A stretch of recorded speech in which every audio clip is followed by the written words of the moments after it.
Hi, today we're going to take a look at the OM-1 Mk2. Oh no, sorry, this is the OM-1 Mk2, that's the Mark 1. It's the same size, it's the same weight, it's the same sensor, it's the same processor, it's the same dual slot SD cards, the same viewfinder, same rear screen, it's the same battery. Now there's a positive. So when the camera was first released and I read the specification, I wasn't very excited about it. I couldn't see any features there that I was particularly interested in. And I'm so used to Olympus stroke OM cameras being so innovative, coming up with new ideas. I expected a feature that I'd never dreamt about, but having used it once, I never want to take a picture without it again. And if you're a landscape photographer, perhaps that is there with the variable neutral density graduated filter. But that's not going to do much for me as a wildlife photographer. If you look at some of the features that it does have, the increased buffer size, well, I can't complain about an increased buffer size. That's not going to do me any harm. But you know, I reckon I only fill the buffer up about half a dozen times a year on my OM-1 Mark 1. So it's not going to benefit me a lot. Now I know other people do fill up the buffer far more frequently than I do. I guess I'm just not prone to leaving my finger on the button and waiting until the bird's in the right place, maybe. But it's a benefit. I am more interested in how quickly the buffer empties, because as I've said before, you can't change shooting modes until the buffer empties. So if I'm taking stills pictures and now I want to take video and the buffer's full, I've got to wait for it to empty, which might be 10 seconds, 11 seconds with the Mark 1, and then I can change to video mode or change to Pro Capture or vice versa. You'll see various figures given on YouTube reviews for how many pictures that you can get in the buffer. I'm going to do it for myself. I'm going to do it both with the Mark 1 and the Mark 2. I'm going to use the same SD card, the fastest of the SD cards, and see how long it takes to empty the buffer as well. So I'm shooting at 1600 ISO, 50 frames per second, raw files. And I'm just going to let the camera run until it stutters, because it won't actually stop taking pictures. It will just start to stutter once the buffer is full up. So here we go.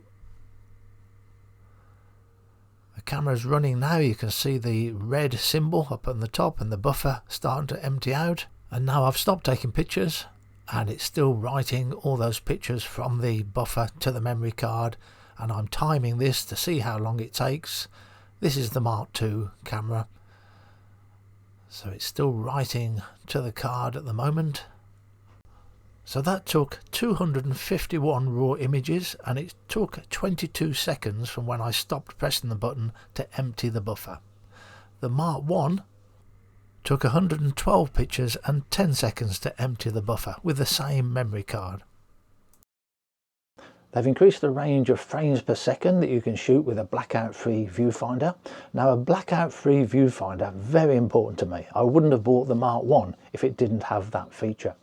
But I only need it when I'm doing birds in flight, fast-flying birds, where it's difficult to keep them in the viewfinder. And if you can have a flickerless viewfinder, that makes it much easier to keep the bird in the frame. So I'm only doing that at 50 frames per second. I get the blackout-free viewfinder. As soon as I come down to a bird on the ground or a branch and it's a static bird, well then I drop down to 20 frames per second where I do get flicker. I do get some blackout now, but it doesn't matter. It's a static bird. I'm not bothered by it. I don't notice it. It's only for birds in flight that I need that blackout-free viewfinder. So I'm quite happy to be shooting at 50 frames per second. The reason I come down to 20 frames per second with a bird on the branch is I can use any shutter speed. I can come down to 1/100th of a second, which I do quite frequently in dull light. Whereas if you're shooting at the 50 frames per second, you've got a minimum shutter speed of 640th of a second, I think it is. Now that does come lower with these new lower frame rates. I think it's down to 160th of a second, but I do come slower than that, so I'm not going to use that feature either. There's an increase in the in-body image stabilization up to 8.5 stops. This is becoming quite a confusing subject now, not just because of the variety of numbers and different options, but because the terminology seems to have changed. They're now talking about 8.5 stops in body. Now with the Mark 1, they were talking about it 7 stops in body image stabilization. Then if you had a pro lens on it, it was plus 1 stop because they worked together, bringing it up to 8 stops. But they're not wording it like that with the Mark II. It's just 8.5 stops in body image stabilization. And on YouTube, you'll see reviews where people are saying, doesn't matter what lens you've got fitted because it's 8.5 stops in the body. I've had some communication with OM cameras about it, and I'm told that it's 8.5 stops, but you do need one of their IS sync lenses combined to get that. So it's not really 8.5 in the body, it's combined with the pro lenses. And with this new lens as well, the 150 to 600, although that's not a pro lens, it still synchronizes. But again, the numbers are becoming confusing because that depends on the zoom range. At the tele end, it's only 6 stops of image stabilizer combined, and at the wide angled end, it's 7 stops of image stabilizer combined. So it's all getting very confusing. In Pro Capture, they've increased the number of pictures you can store in the buffer before you fully depress the button. Now, I use Pro Capture a lot, but I don't go into the settings very often, so I couldn't actually tell you how I've got it set up exactly. But normally I'd be shooting with continuous focus, that means 50 frames per second using Pro Capture, and I've got it set up roughly for 25 pictures before I press the button. That's how many pictures it's going to store in the buffer. That's half a second's worth. Now I've already got my finger on the release button, holding it down for Pro Capture to be active, and when the action happens, if I can't press that button within half a second of the action happening, there's something wrong with me. So I don't know why you need longer than that, and there must be something, but it's not something that I've come across the need to do. Half a second is more than adequate every time I've used it so far. So it's another feature I'm not going to be making any use of. Now, although it's the same sensor, I did see a YouTube film that suggested that the higher ISO levels, there was less noise with the Mark II than the Mark I. Now, I wasn't going to test out the noise levels on this camera because I just assumed it would be exactly the same as the OM-1, but because of this YouTube film, I thought I better do it. I'll do my normal test, and I'll do it with the OM-1 Mark I and Mark II at the same time so I can see if there is a difference. So what I've done is focused on this branch, which leaves me an autofocus background, which is where I'm going to judge the noise. The first 2 pictures are 400 ISO with both cameras. Now it's 800 ISO, and I keep incrementing it by 1 stop. And at this point, you can see no difference between them. We get to what is my default ISO, 1600. There's the Mark I, followed by the Mark II, and again, it's identical. I can't tell them apart. Once we get to 3200, there's a little bit of noise creeping in, so that's why 1600 is my default.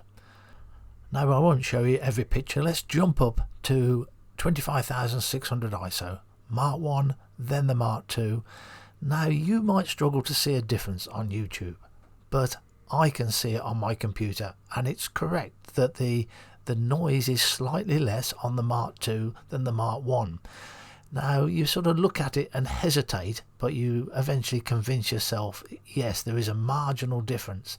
You've really got to start pixel peeping, i.e. zooming in to 200%, and then you can definitely see there's less noise in the Mark II at the very high ISOs. But it's not a lot, it's a marginal difference, but it is there. And this is with noise reduction turned off in the camera and no noise reduction done in post-production either. A feature that gets a lot of coverage on the YouTube reviews is the new dials, the rubberized dials. Yes, I can feel it. It does have that rubbery feel to it, but if I pick up the Mark I, I'm not actually sure which one I prefer. They do feel different, but that doesn't feel better, just different. And some people say if you're wearing gloves, that makes a difference. Well, we'll give that a quick go as well. That was quite easy with gloves, and I have experienced it before where it's not so easy. Yeah, I'm going to say with gloves on, that rubberized dial makes a marginal difference. So if I'm so unimpressed with the specification of this new camera, why did I buy it? Well, simply down to the autofocus. If the autofocus is only 5–10% better, I'm going to buy it because that's going to make a difference to me, and it's supposed to be a lot better. Now that's a very difficult thing to prove. I can say at this point, after just over 2 weeks of using the camera, that the video autofocus is better, but that's coming from a very low base because it was very poor before. So it's now just an improvement on poor, but I can show you some footage to illustrate that. This is some captive redhead ducks at Slimbridge. Now the autofocus here is coping with this bird as it swims more or less parallel to us, coming a little bit closer. Now it does lose the autofocus there, but it recovers. Now the Mk1 would never have recovered that situation. So that was definitely better. Now the bird's coming towards me, he's swimming quite fast. And sometimes you can see that the focus gets left behind, but it's doing quite well here. With the Mk1 I wouldn't have attempted this, I'd have simply manually focused. Now with this next clip you can see that the autofocus doesn't keep up with this bird. It is moving quite fast towards me, but the important thing is it would recover, and again the Mk1 would never have recovered this. I messed about with the focus sensitivity, tried it on -1 and +1, wasn't making any difference at all. I always had the autofocus speed set to the maximum, the fastest speed, but although the camera is still not as good as the Lumix G9 Mark II when it comes to video autofocus, it is an improvement on the Mk1. And although the Lumix G9 Mark II would do better, even that isn't perfect in these situations. It will sometimes lose a swimming duck as well. As to the autofocus in stills mode, I'm still undecided. I haven't been able to prove it. I haven't had the situation where I've had birds flying backwards and forwards in front of me for a long period. I've got quite a few flight pictures, but nothing that the Mk1 wouldn't have been able to do either. We've also had some incredibly bad weather in the UK, record amounts of rainfall over the last almost 3 months now, so it's really restricted the amount of time I can spend doing birds in flight. What I will say at this point is if the autofocus has improved for bird detection, then it hasn't improved substantially. It may be a little bit better, but it's not a huge amount. If it was, I'd have noticed it straight away. But I've been looking for the situation to be able to do birds in flight, and I've just had it. We got to the 12th of April and we actually had 3 dry days. That's the first time we've had 3 dry days for a long time. And I was down at Elmley in Kent doing the lapwings, which I like to do every spring. And for the first time I did have, it was Friday afternoon, where the wind was in the right direction. So when the lapwings were diving down towards the ground, they were coming forwards towards me into the wind, and the sun was coming from behind me. So the situation was right, and I had several hours of being able to mess about with the autofocus, and I've downloaded them to my computer, but I haven't looked at them yet. But hopefully for next weekend I will have made a follow-up film to this, and from these pictures I ought to be able to decide if I think the autofocus is better. Thanks for watching.